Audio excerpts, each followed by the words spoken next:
quand on entend encore à l'instant le bulletin, le rappel des titres de Sébastien Crêpe, je ne peux pas ne pas vous interroger, Madame Rial, sur cette épidémie du coronavirus et sur les conséquences pour la compagnie Air France. Aujourd'hui, des Français sont rapatriés. Vous, comment Air France réagit, adapte son programme de vol vers la Chine ? Alors nous avons suivi l'évolution qui a été effectivement différente chaque jour de cette crise. Nous sommes en lien permanent avec les autorités sanitaires françaises et internationales. Notre priorité absolue, évidemment, c'est la sécurité et la santé de nos clients et de nos personnels.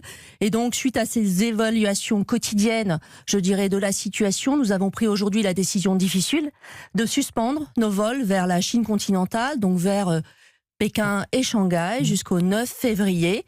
Nous avons bien sûr également pensé aux clients et au personnel qui sont toujours sur place en Chine et qui souhaitent revenir. Donc nous avons lancé des vols spéciaux à compter de ce soir avec des personnels qui sont volontaires pour permettre à ces clients et personnels de pouvoir revenir. Alors il y a plusieurs choses dans ce que vous dites, on l'a compris, jusqu'au 9 février. D'abord, comment vous pouvez déterminer cette date alors qu'il est la date du 9 février ? Alors pour l'instant, on prend cette date, mais évidemment, on va regarder tous les jours les nouvelles communications de l'Organisation mondiale de la santé, de la Direction générale de la santé en France, pour pouvoir adapter cette politique et se poser la question à quel moment pourrons-nous reprendre ou devons-nous repousser cette suspension. D'accord. Alors des vols spéciaux, vous l'avez dit, vers Shanghai et Pékin pour encore assurer les retours des clients, des salariés.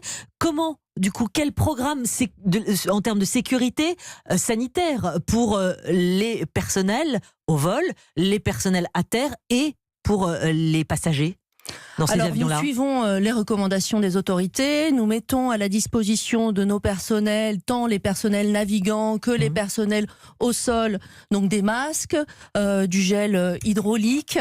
Voilà, tout ce qui peut leur permettre évidemment déjà de se sentir plus à l'aise et puis, je dirais, d'opérer dans les meilleures conditions. Nous avons suivi strictement toutes les recommandations et aujourd'hui, nous faisons appel à des personnels volontaires puisque nous comprenons qu'effectivement, l'évolution de la situation, de la crise, puisse inquiéter nos personnels.